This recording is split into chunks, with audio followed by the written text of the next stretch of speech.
This program is intended for mature audiences. Parental discretion is advised.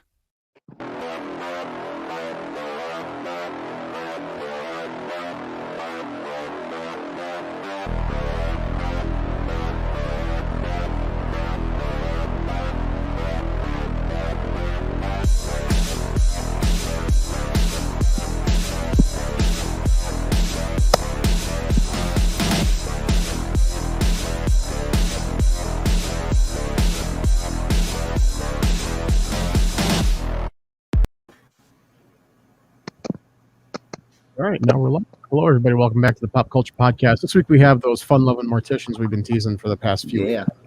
Just the corpses in Milwaukee can wait at least another day, right? Mike and Clarissa, thanks for coming on, guys. How long have you guys been morticians? I know Clarissa's kind of a newbie, but Mike, you've been doing this for a while? Yeah, since 2014. Okay. What about you, Clarissa? I got into the program in 2018, so I'm pretty new. How do you make that decision that I want to be a mortician? That's what people want to know. Well, for me, I think it's important, like, to figure out what drives you in life. And for me, I've always had better success at jobs that involved a little empathy and caring. And in this profession, it's all about caring for families. So I feel that that was more of a driving factor for me. Okay. Mine's a little bit weirder.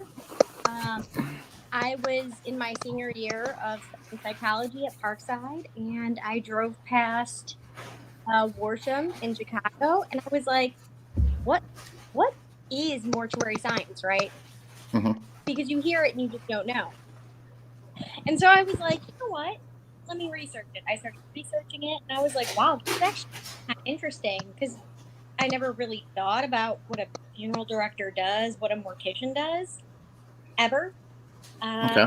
And the more I just looked into it, the more interesting I found it. I always found death interesting, but I never knew that this was the aspect of it that I would find interesting. Are you in the whole, like, excuse me, embalming process and everything, all the steps of it? Mm-hmm. Yep. I do. Wow. From picking them up, I work through with the embalming process. Right now, I'm focusing more on the cremation aspect of things. So, it's exciting. Yeah, even as an apprentice in this field, you literally do everything. Yep. So what's the process of death? Just run us through a typical I die and then till I'm done with you guys. Well, your loved one will probably give us a phone call. No, she'll be the defendant in a trial somewhere. Or a medical examiner. Yeah, they'll give us a call. We talk to the family and get permission to come pick you up. We pick you up, take you back to the funeral home.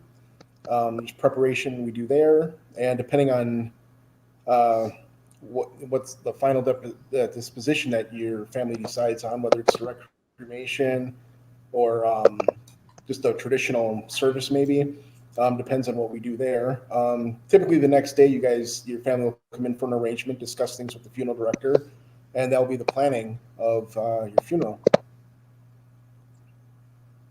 Okay. So. Yeah. Oh, I'm sorry. Go ahead. Anything to add? Normally, see, I'm right now working with more of like a cremation disposition company. Recent development got moved up to that. However, I found a lot of times, so people call us, have no clue what goes on in the cremation process in my aspect. Right? Not a lot of people can call after being cremated, so a lot of people don't have that. Exactly, but like their loved ones, they're like, do you just throw them in the oven? Like, what do you do? So part of our job is kind of explaining to people a lot of the misconceptions they have. Like, we don't mistake people. We don't throw you in the oven. Your body doesn't go missing. I know there's horror stories that involve that, but for the most part, there's just probably like 100 steps it takes from getting to the point where you die and have those death rattles, pronounce everything like that, to the point where you even enter something like a crematory or where you even get put in a casket. So it's actually kind of interesting to see all the checks and balances that a lot of people don't know about. Now, when I was a kid, there was a rumor not to get cremated because they stack bodies like 4 high and the ashes fall. And I heard that at the bottom, they just scoop ashes and throw it to the top guy to even it out. Right. And you're not getting your whole, like, really everybody. Is that anything like that true? No. Okay. No. Me and Mike, we both been around the crematory for so long. Yeah. Thing is, if you look at the actual mechanism of a crematory, the way they're designed in America, thank God, they're not designed for multiple people, because in order to cremate somebody effectively and efficiently, you need extremely high powered and high pressure of flames to properly do that. And more than one person, if you cremate more than one person, like say you cremate 3 people, it would take hours and hours, and it probably would do immense damage to the crematory. Oh, wow. Now, I heard urban legend Milwaukee crematory rumor. How true is this about the Chicago and Milwaukee mob running the crematorium scene? Have you heard that? I mean, me and Mike must be a part of it. You guys aren't going to say anything, right? We were at Shakers not long ago, and Shakers was owned by Capone. And back in the 20s, there was a prostitute that was murdered at Shakers by a jilted lover. And this is all a true story. And they cut her body up in the bathtub there. They tried to burn her in the fireplace. They couldn't quite burn her, so they buried her in concrete in like the patio area. So that happened at the bedroom where they have the bed and breakfast. Okay. On the 3rd floor. Whoa. So, Yeah. It happens. It happened in Kenosha a few years ago. Somebody tried bonfiring somebody. Oh, Stephen Avery. Was that? No, that wasn't Kenosha. That was up in that was north. Kenosha. And the thing is like people don't understand the reason the crematory works is because it's like a vacuum, and it takes away air, right? And so it gives just the amount of air that you need to make it highly pressurized.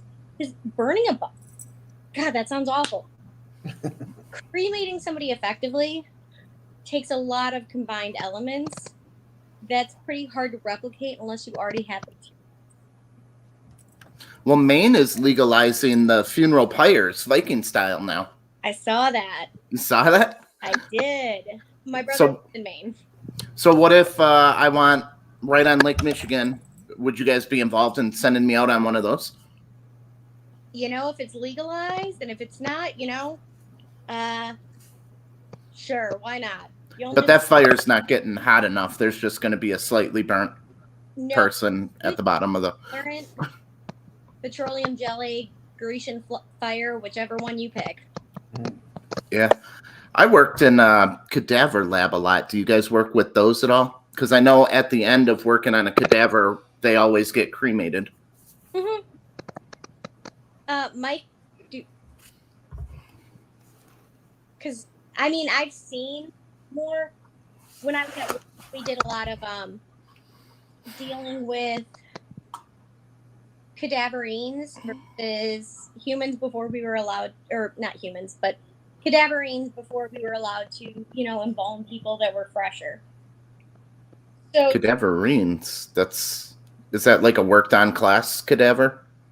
It's more somebody that, like, for example, they've been taken apart, your intestines, your organs, your spleen, it's all taken out, and typically it's embalmed using something called a gravity injection, which is very rarely used except for scientific purposes because it's a very slow embalming process. And typically when you see things that are in a medical lab, they've gravity injected versus what you and I think of when we think of embalming. Okay. When I had one cadaver that I worked on that had red rubber pumped through the arteries and blue through the veins, so we could identify the difference between arteries and veins. You know, ironically, I have a very good friend of mine who worked with me and Mike, and he's in pharmacy school. And he actually, as a scientific experiment, tried embalming a turkey. Okay. Injecting spice the arteries and veins, and it actually worked. I'm not sure how to check the connection. Wow. It's an interesting phenomenon, right? Yeah, that is. I just thought it's weird. Like, how do you get into the arteries and veins? The like red. I think it's just rubber. You would need a pressure, right? But our bodies work as kind of pump and go stop, right? Mm-hmm. So if I cut into an artery, okay, and a vein, one's drain and one's going to pump towards the heart, okay? Ironically, though, the pump works as like a stop valve, kind of like a car. So if something's going into the heart that's not supposed to, it stops it off, okay? Okay. You can inject a bunch of things into the vein, and your heart will try to protect you. So the wax essentially did the same thing. They injected that into the veins and arteries.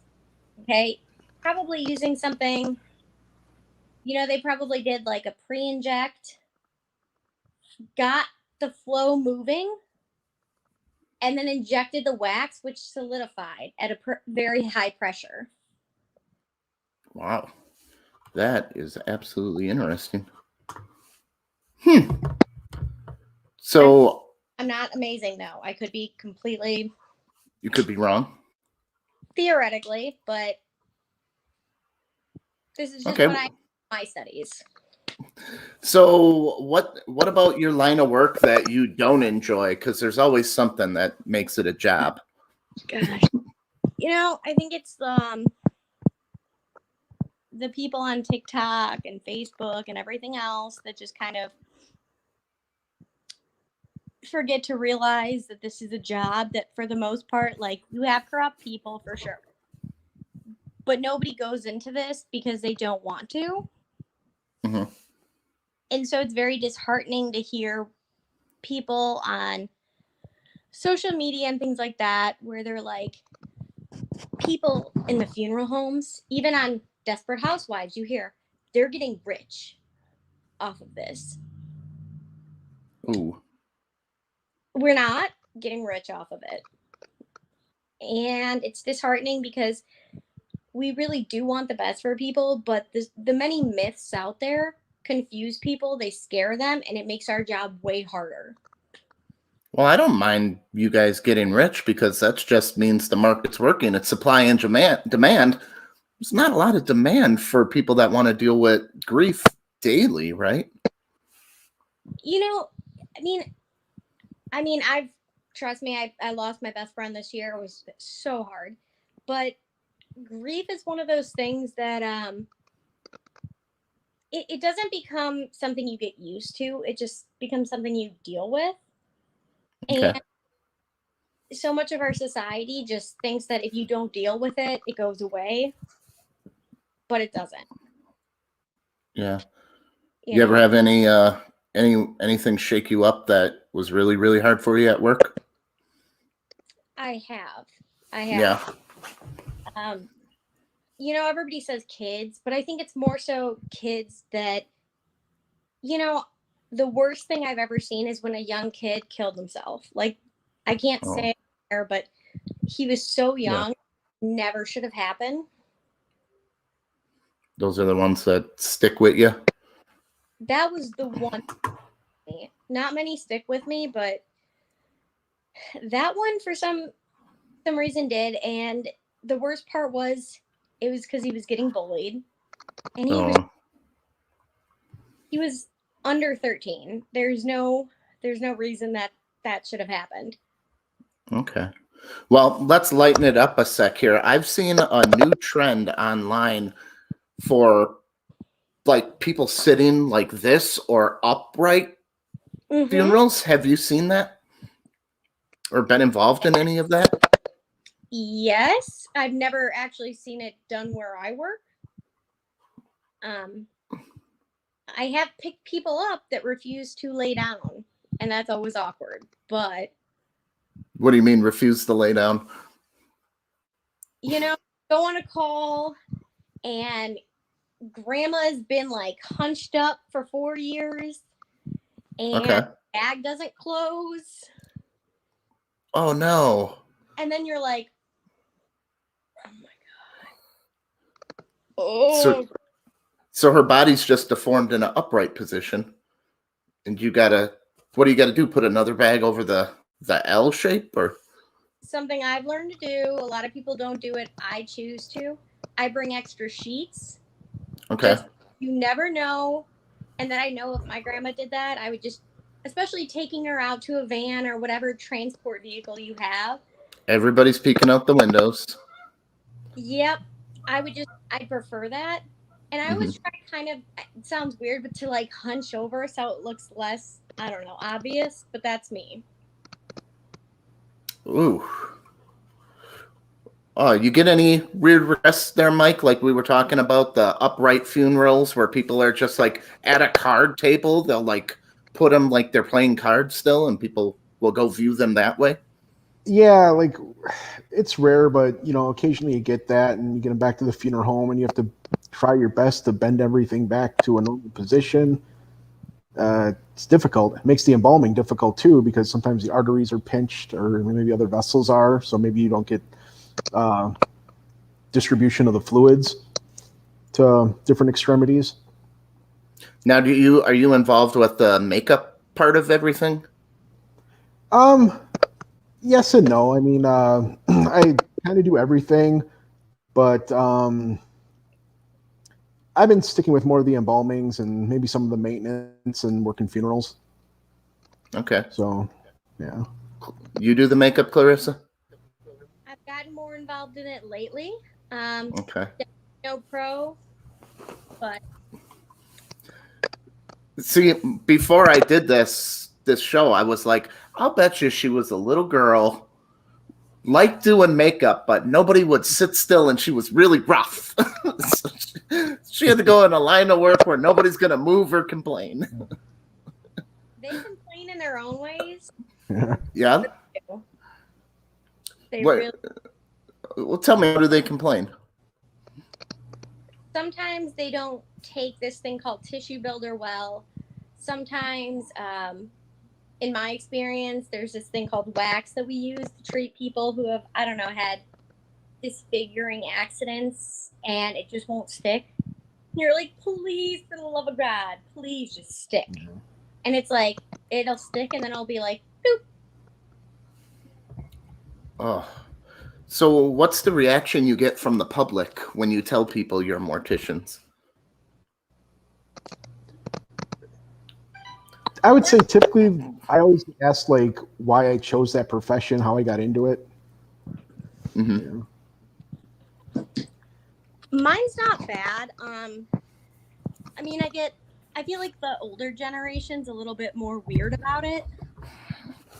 Okay. Younger people are kind of interested in it, but older generations are like, I had an aunt who was like, ugh, how could you do that? And I was like, she's like, I could never do that. I would rather work at the dollar store. And I was like, by all means. Yeah. There's nothing working at the dollar store. It's just not what I want to do. Death is such a taboo subject. It's hard that people can say that that's what you do daily. And it does affect you on a day-to-day basis. But look, you can ignore it all you want, but it'll still be there in the background. Yeah. So, are you the people that are out front at the funeral also, like greeting people and? Mm-hmm. Yep. Yep. Oh wow. So, I have a lot of empathic feelings of. I always call them butt tingles. When I see somebody hurting, it like hurts me. How do you get rid of that? You see people that are just devastated, and You're focused on the task at hand, basically. I mean, you got time to deal with your emotions later, but when you're with a family, at a funeral, and maybe something strikes your heart, like maybe the military's playing taps. I mean, that's one that usually gets you.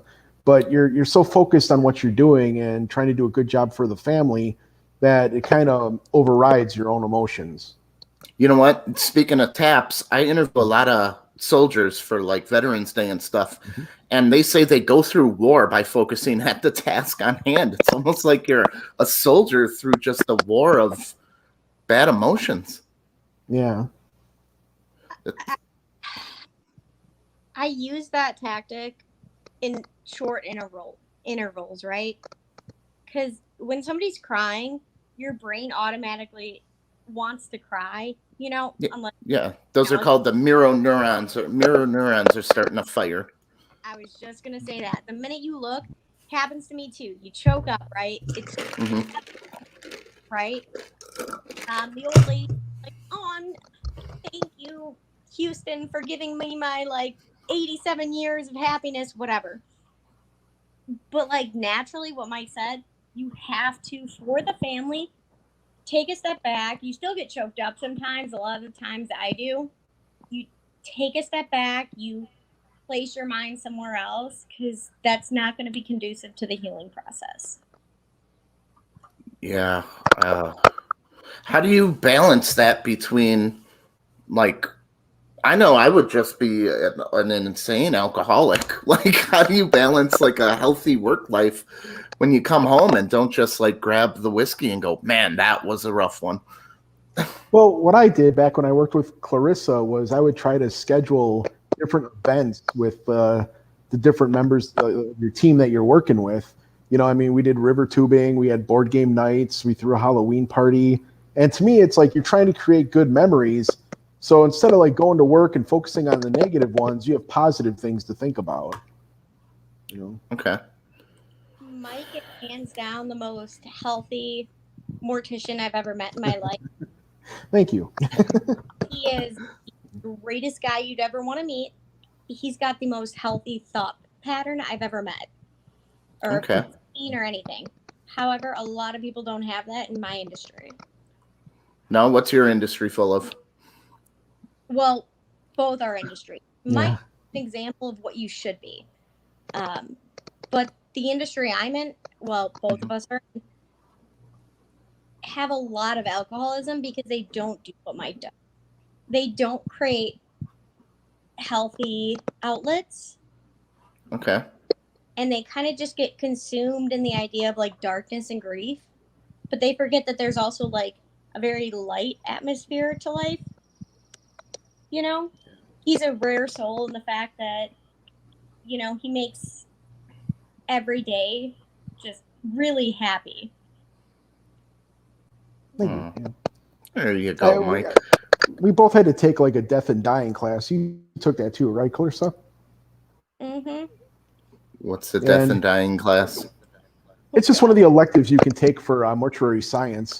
But one of the things that really stood out to me in that class was they had a study where they took a number of elderly people and they had 7 days left to live, or a short time. And they asked these people what their biggest regrets were in life. And of course, it's oh, I didn't spend enough time with family. I worked too much, usually along those lines. So I'm in my 40s and I'm thinking, why do I need to wait till I'm 70 or 80 and, and think back to this stuff? Think about my regrets, try to anticipate what your regrets would be and start doing them now. Oh, wow. Yeah. And with working too much, it's well, then start planning events with your coworkers and, have them meet your family, and, the river tubing was great. The Halloween party was awesome. I mean, we share those pictures on Facebook, and I'm still friends with a lot of the people that I've worked with. I mean, and it's great. How crazy is a mortician Christmas party? Haven't done a mortician Christmas party yet. We just did the Halloween party. Oh, geez, what's that like? It was, Fun. yeah, it was fun. I mean, different costumes, and people just had a blast. And I have a variety of board games, so I brought a lot of those to the funeral home, and we sat around, and I think we even played like Cards Against Humanity with like 17 people. So it was fun. Yeah, that was actually, it's all about making the most of the time you do have. Yeah. Yeah.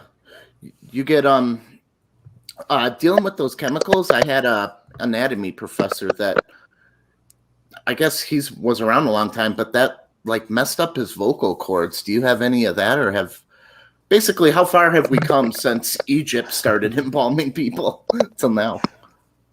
Honestly, there's chemicals that if they spill, you will not want to be in the room. Really? Yeah, to be honest. I mean, there's God. Yeah. Epic Cav. Yeah, epic cavity fluid. Epic Cav's so far the worst. Yeah.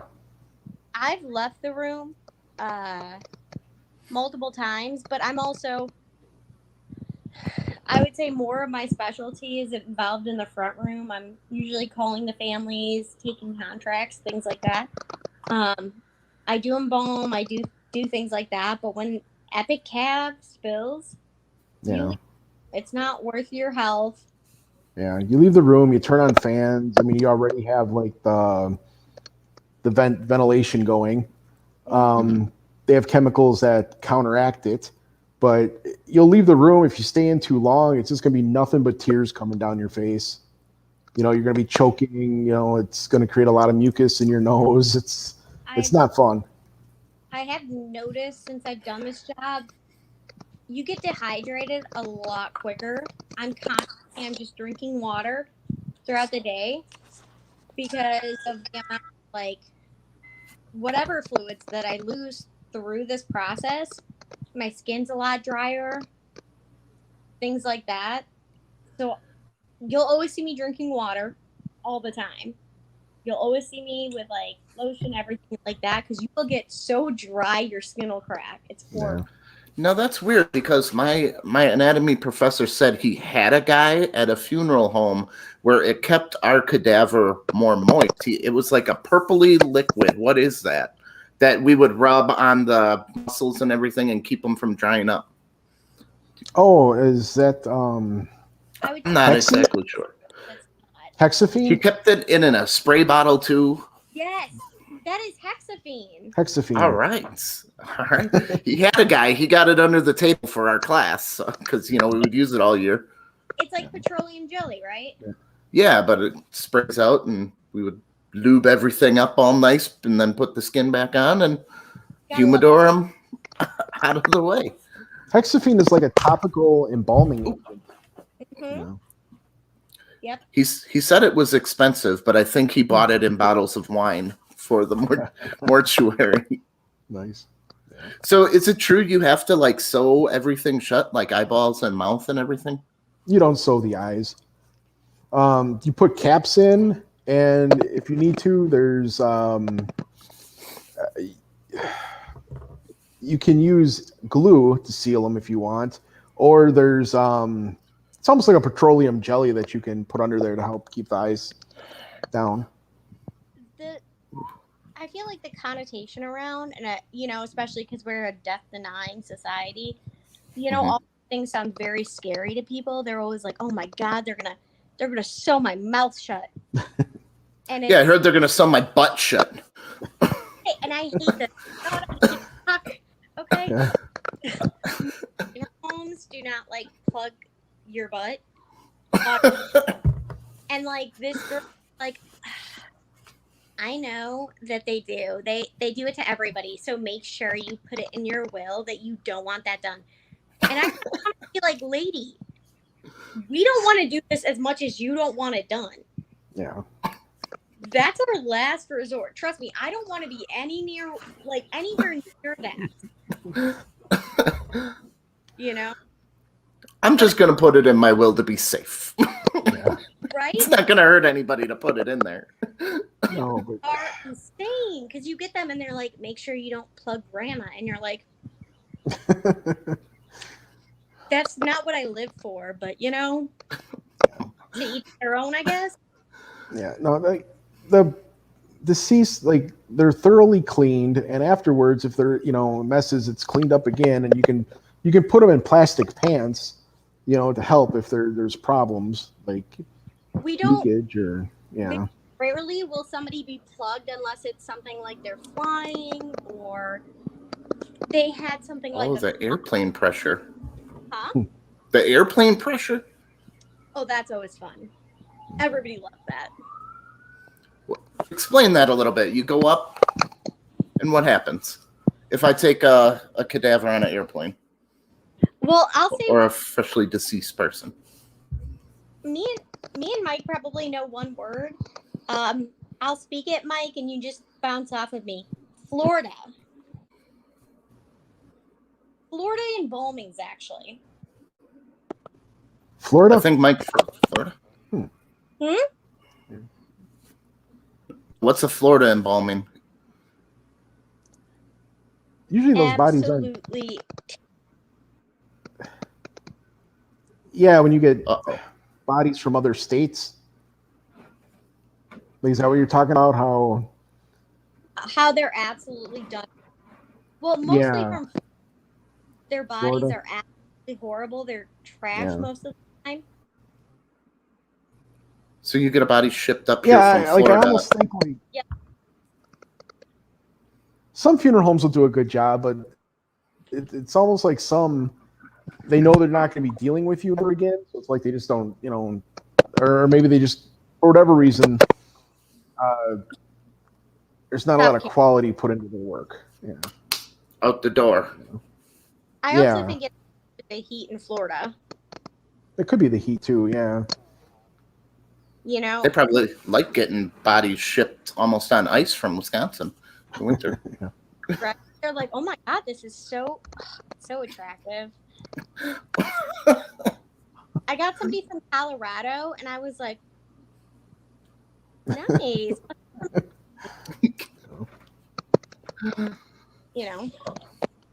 Yeah. Have you guys ever done any of those green burials where they are put into the tree roots? I think I've only had one. You've had one? Just one. But I barely remember it. It was years ago. Huh. So, are you talking about the ones where they bury you kind of like style, and then your body turns into a pod thing? Chris, I don't know. Maybe you could bring it up. Have you heard of those tree burials where you're in a cocoon and they put a tree above you? Yep. Yeah, I know green burials are becoming more of a thing now, especially in California. I know there's a move with some morticians in California for clean burials, no chemicals, no embalming fluid or anything like that because of the environmental damage that those chemicals can do. Yeah. So I know in California, maybe southeast or southwest area. The green burial I had, from what I recall, we just wrapped the person really good in a sheet, took them to the cemetery, and they had a section for green burials, and there wasn't any tree planting or anything like that involved. It was just a section where for green burials. So if I'm gonna die and I get put in the metal coffin, in the ground, embalmed, all the chemicals, how long till I'm gone? That's a very good question, because I've seen a body exhumed after 30 years, and because the family decided they now wanted cremation. So 30 years later, and the body was still there. There was some damage, like water damage and stuff like that. But it really depends on, metal, wood. Depending on your casket, what vault they got, because there's different quality vaults. It just varies. Yeah, I think it would depend on what embalmed with too. I know they used to embalm with arsenic and mercury, and I've seen bodies that are 200 years old that were embalmed and they look like new. There's a place run by Carl Crew in I think Las Vegas, where he's got an old dead Shriner clown that still looks like he just died. He's like 250 years old. Yeah, and he's in a glass case, so everybody can gawk at him. Wow. Well, I just don't want to be a problem if the zombie virus hits and I come out of the grave. I want to be at least somewhat slow. Like, how embarrassing would it be if you come out and you're like looking rough, right? Yeah, this guy's been down there for 30 years. I've been down there for 20 minutes, and he's out rough. How would you get out of the casket? How would you get out of the boat? How would you get out of 6 feet of dirt? Over here thinking like scientifically, and I'm over here, like I get it, man. Yeah. Like, I'm already like, where's the machetes? Yeah. Where are they? I'm like looking. I'm like, maybe I could make a machete out of my lamp. Yeah. You know, but I think the biggest thing too with embalming, it also has to deal with your body, right? Because unfortunately, we know that certain tissues decompose quicker than others. Yeah. Some people really, for whatever reason, embalm so well, and some people don't embalm so well, especially autopsy victims. They don't last very long. I mean, I think, if we pick you up right from the hospital and do the embalming right away, chances are we're going to get the best results. But if we go to your house and it's in the summertime and you don't have air conditioning and it's 5 days later and you already have decomposition setting in, that's going to be completely different. You're going to decompose a lot faster. Did either of you guys hear the story? This happened in Milwaukee back in the 80s, possibly 70s, but there was a lady mortician that worked for the county morgue or the city morgue of Milwaukee, and she was caught. She had a collection that she was building up of male genitalia that she was taking off of dead bodies, and she had quite a collection in like pickle jars and mayo jars. Did any of you guys hear about that? I've heard it, but I cannot confirm that it's true. I've heard the story. True. Oh, it's true. Yeah. I remember it vividly from a kid, but I'm trying to find a mortician that knows the story. Yeah. I'll inquire more about it, but like I said, I've just heard it, through the grapevine and stuff. I mean, but I've never read any news articles on it or anything. Or I think it was 70. I'm thinking about it. I've never heard it, and I'm actually very happy I've never heard it, because that is wow. Yeah, I mean, Mike, maybe you've heard a story. Sometimes you get creepy stories from doing creepy things to bodies. I had some on the show of people not.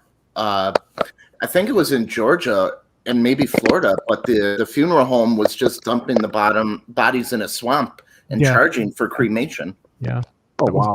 I think that was Georgia. I know what you're talking about. Georgia. Yeah, that one. It was like 30 bodies, and they were still finding bodies in like in the roof, like above the ceiling tiles. They were finding. That was Cantrell Funeral Home in Detroit, right? Okay. That was one of them. Explain though. Okay, so some of them, I kind of have a bad issue with people. Hold on. Going after funeral homes, because a lot of the time, they may be in the wrong. But like, for example, we can't force you to get your loved one. And in one of these particular cases, like cremains were left, right? And I've seen it. People will refuse to pick up their loved one. You can try, but there's cremains in every funeral home. Say they started in the 30s. I guarantee you in the 50s, there are still cremains that nobody picked up. Yeah, I've seen that too. And then when the news reports it, they don't say that it's like cremations left over. They just say that like it's the bodies left over. So it sounds even worse. Doesn't it cost money to pick it up too? Maybe the people can't afford to. No. Illegal. No? Yeah, we cannot hold ashes like hostage for payment. I think the story, Tom, you're talking about, this happened in Charleston, South Carolina. Okay.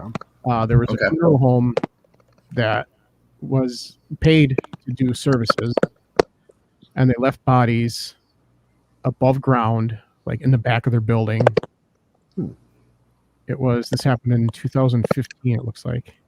Okay. So they just found bodies decomposing everywhere. They charged for cremation, but did not. People paid for cremation. They paid for services, but they never never cremated the body. They just let them. I think it costs a lot of money to. Is it expensive to get that fire going like that, or No, not. No, maybe theirs broke down? You're paying for more than just cremation. You're paying for the service. The only time you would see that typically that I would see is if it's, for example, in the pandemic, it's so busy, you can really only theoretically get in like 3 or 4 per day without damaging your crematory. And if you have 100 people in a day, you're backed up. Yeah. And you have to wait for cremation permits. They're not always given to you so readily. Yeah, sometimes the doctors have to sign it. Well, the doctors have to sign, but if a doctor goes on vacation for 2 weeks, you got a problem, you know? Mm-hmm.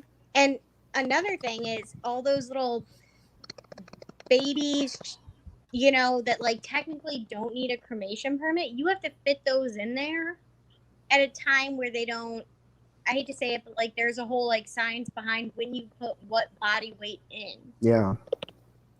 You can't just put anything in there.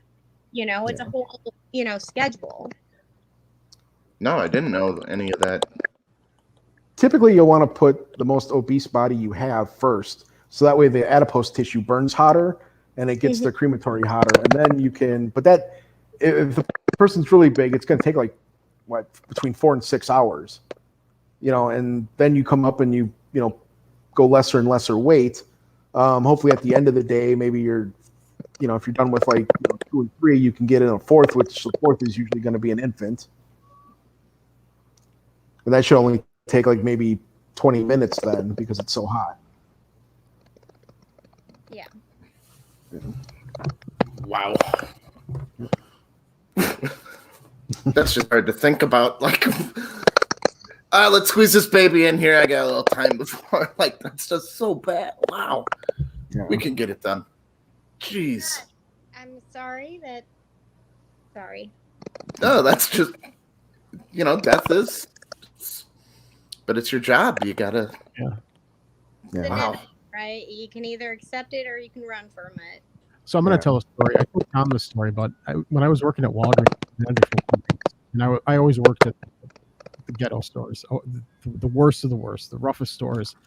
One night at 35th in Wisconsin, we had a guy shoplift a $2 pair of sunglasses, and our security guard pulled out a gun and shot him dead right in front of the store. And he wasn't supposed to be carrying a gun. He was a convicted felon, we found out. But he shot him 3 times, came back into the store, said, I just killed this guy, called the police. He walked out, shot him in the head 3 more times, finished him off. There was viscous blood and brains everywhere in front of the store. So the coroner comes, they take the body away after like 6 hours. Then my boss comes and he's like, oh, hose off the front of the store. Just hose it off. You know, hose it off into the grass, and the raccoons and birds will get all of it. So it's like little brain pieces, little skull pieces, and I'm just hosing it all off. What's the policy on like cleanup after something like that? That would be up to the medical examiner. Because even when we go to a scene, it's after the medical examiner clears everything. Yep. So we just pick up the body and go. Typically, there's companies that specialize in that. Unfortunately, very small group that does deal with that. They'll have all the right chemicals and. Unfortunately, that's probably something you're not really going to get rid of as easily as one might like. So hiring a professional company that deals with that, unfortunately, what you have to do. Yeah. I mean, as funeral directors, on the city sidewalk, right? So the city should have to do that. Yeah, you would think. I mean, if we walk into a residence and it's like that, you know, as long as like the medical examiner cleared everything, out of courtesy, we might try to clean up what we can. But you know, we're not responsible for all the, you know, if you walk in and it's like blood everywhere, maybe the guy had a head wound or something. You know, you'll try to do what you can, but you're not really going to go crazy to clean up. You just want to do the removal and.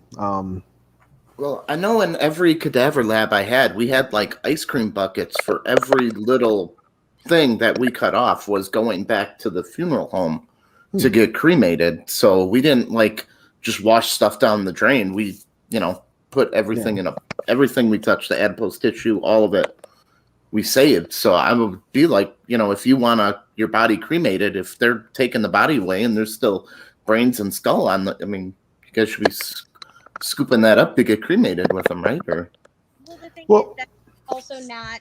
We pick somebody up, say like, I get a call and there was, I don't know, a steam truck accident. That person's already at the medical examiners. They've already been autopsied. That means everything that was evidence or came with them will be at the Milwaukee medical examiner. I can't go to the scene because they already have them. So that would be on the job of the Milwaukee medical examiner or any medical examiner for them. And the medical examiner isn't going to know what the final disposition is, whether it's like traditional or direct cremation. So, if they knew it's a direct cremation, they might be like, oh, let's get everything, like a funeral director would. But a medical examiner, they're not going to know. They're different aspects of the same machine. Their job is to, investigate what happened. Our job is to give closure. Yeah. Okay. Let's go around the table with, do you want to be cremated or buried? What are your plans? Oh, man. For me, I pondered traditional service with cremation to follow. My wife's just like, no, you're getting cremated. Let's see. But to me, as long as whether it's cremation or traditional, to me, the biggest thing would be, even if my body's not there, let's say that you just invite a bunch of people over to my house and have, some sort of personal memorial service, that would be good enough to me. That's very respectful. Since I work in the funeral, industry, I'm sure I can, because I'm an employee, get the price knocked down a little bit. Maybe, with life insurance, all that, it's more affordable, whatever. But to me, it's even without that, if I didn't, have that, at the very least, just have something at your house or at a park or, something just to, remember the person, So, yeah, no matter what cremated? the final. Yeah, I guess cremated. Yeah, I'm atheist, so I don't think there's anything else out there. So to me, what you do with my body, doesn't matter. Just as long as you do something respectful afterwards. You're a whole husk of energy. You just want that to go in as heat up to the sky, or you want to go into the earth? I won't be around. Me. It won't matter. But it's the last thing you have. All that energy contained inside of you. Yeah, I don't know. I guess what to me the funerals are for the living, so it's whatever they want to do. Okay. Clarissa, what do you want with your remains? I want to be buried. Want to be buried? Yeah. I don't need to be embalmed, but I do want to be buried. Yes, funerals are definitely for the living. But I'm a firm believer that energy can't be created nor destroyed, only moved from one form to another. Yes, it's a cliche, but I think it's a law of physics. It's not a cliche. It is, but it's a cliche for people to say, oh, it doesn't matter what I do, but it does matter. It matters to you, right? Mm-hmm. And even if your energy is being moved, right, you still have a say in how it's being moved in some form, right? Yeah, you have wishes. How you feel is still a form of energy. So I would rather be buried, but that's my personal belief.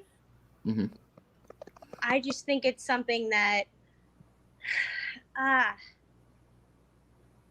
it's something that I've seen across cultures. I've seen burials in Africa. I've seen burials here.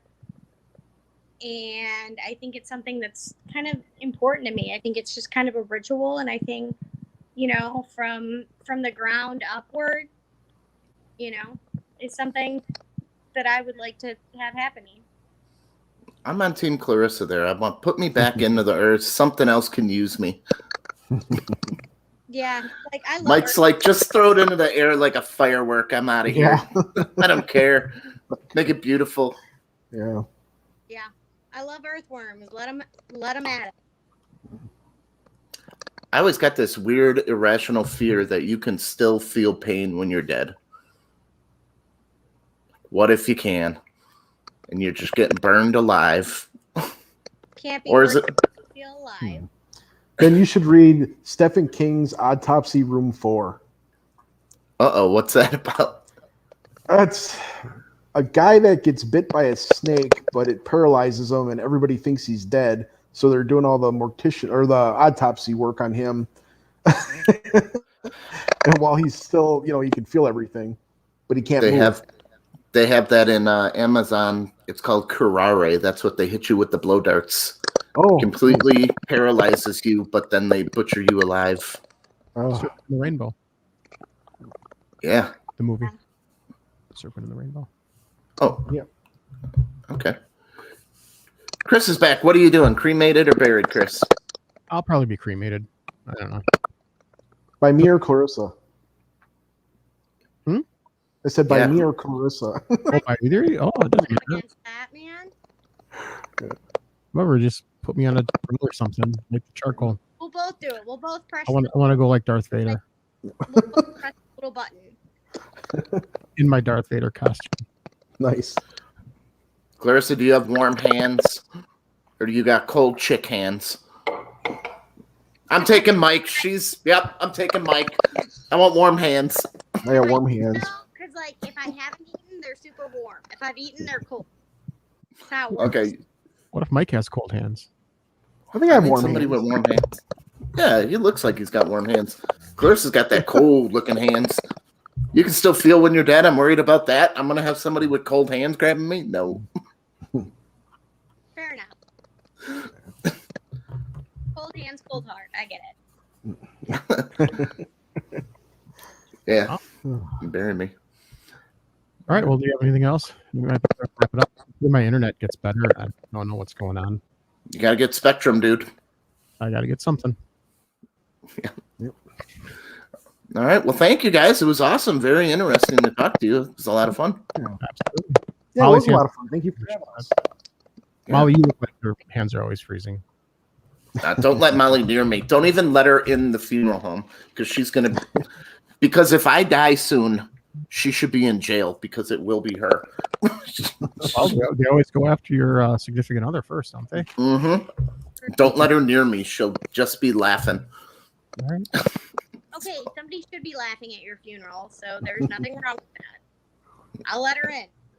Oh, jeez. You'd laugh at the bank. She's probably your beneficiary in your life insurance. Yeah. Now I'm worried. All right, everybody. Thanks for tuning in. Tune in next week. We don't know who the guest is going to be, but we'll have somebody on. So, We'll get somebody. yeah. Until then, have a good week. Awesome. Yes.